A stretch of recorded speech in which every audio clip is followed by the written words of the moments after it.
What is going on, guys? Welcome to a new video. Today we're just going to do something real quick, but I think it will make a huge difference in the drivability of your 4Runner. So I took this thing for a little road trip yesterday to a car meet here in Houston, Texas. There's a group called Rigs and Churros.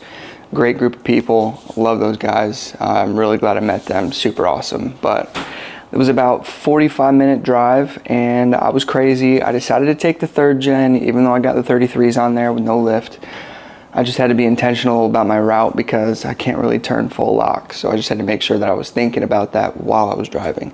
But honestly, I had no issues until I got to the parking lot. And then I just had to do like a 4-point turn to get into a parking spot. But overall, it was pretty good. But I was noticing, this was my first time driving on the highway with these bigger tires. And it was taxing to try to maintain 70 miles an hour. So I think part of the reason is because my throttle cable is actually kind of loose. There's a lot of slack in the pedal and there's a lot of slack at the throttle cable. So I'm going to adjust that. I'm going to see if it makes a difference, but let me show you guys what I'm talking about on the pedal.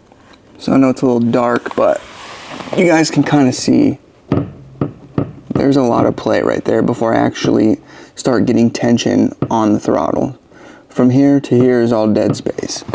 And since this is a cable driven throttle, in order for you to get to a higher speed, you really have to put the pedal to the floor and hold it there.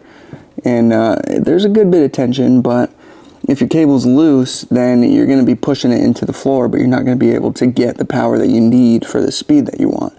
So this isn't going to make your car accelerate faster, but it will help you reach higher speeds and have a little bit more sensitive of a throttle if you can just tighten up this cable in here. So this is what the impact is like on the inside. Now let's go take a look under the hood. So this here is your throttle body and this is your cable for your accelerator. So I have a good bit of play in there before I actually start moving the throttle itself. There's quite a bit of play. So you can adjust this screw right here to actually pull this in so that there's no play, and as soon as you put your foot on the gas, you're starting to get gas.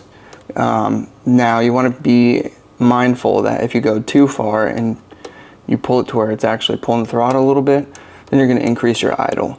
Now I know I've seen a lot of debate on forums and on Facebook groups where people are kind of talking about what your vehicle should idle at when there's no air conditioning, when there is air conditioning, after it's warmed up, etc., etc.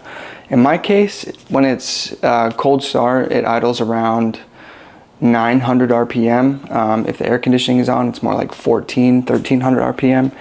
But after it's warmed up, even with the air conditioning on, if the AC clutch is not engaged, then I'm still sitting at about 600 RPM. So I've heard some guys that are idling at like 1100 RPM all the time. And to me, that's like really high. I don't think it should be idling that high. But if you adjust this cable and you over adjust it and now it's pulling your throttle, then it's going to be idling higher all the time. So just keep that in mind. So I'm trying to get these nuts loose, and as you can see, I've moved this one and it's going to make it to where I can pull it that way and I can take some slack out. But this one here is like, it's got some adhesive or something holding it on, so I can't break it loose. So I'm gonna have to do something a little sketchy to get that thing loose. Using vice grips is definitely not my most favorite thing to do when working on a car, but sometimes you don't have a choice. Oh, wow. That was actually super duper easy. It just needed a little bit more grip, that's all. Yeah, you can tell that there was something holding on there. So now I want to take a look at this. Still a decent amount of slack in there. So we're going to go over quite a bit.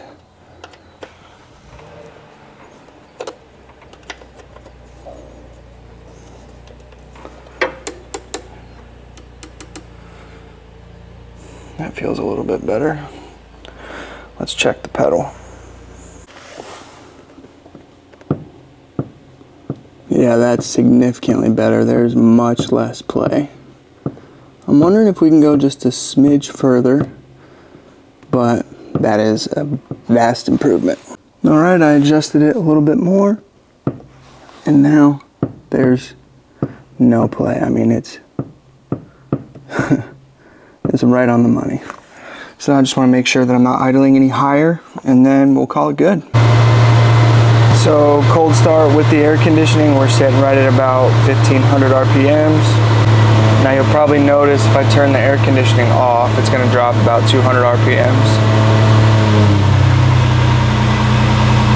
And there we're at about 1200 RPMs. Still warming up. Here in a little bit it'll probably drop to 700 or 800. Now I've been driving for a minute. I'm at a stoplight right now, and here you guys can see I've got the air conditioning on and we're still sitting at about 650, maybe 700 RPMs. So my idle isn't high, so we're good. Happy Labor Day, 20% off at Harbor Freight. What do we have here? All right guys, so I just drove for about 30 miles on the highway, and let me tell you, phenomenal difference in throttle response. It is spectacular. So keep in mind, this isn't really adding any additional power, and it's not really adding any additional speed. All you're doing is adjusting the throttle position so that the pedal's a little bit tighter. So that means you're gonna get a quicker throttle response when you put your foot on the gas, but you're also not gonna have to push it as far down to the floor to go highway speeds.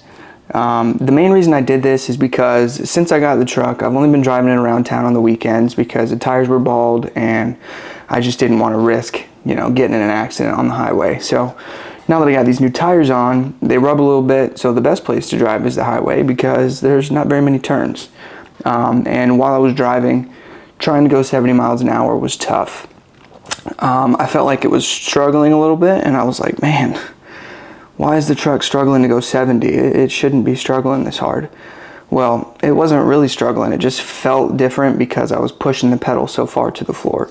After making that adjustment, I've had no issues, and it feels so much better. And it travels to 70, easy peasy. So by far the best free modification you can do, hands down.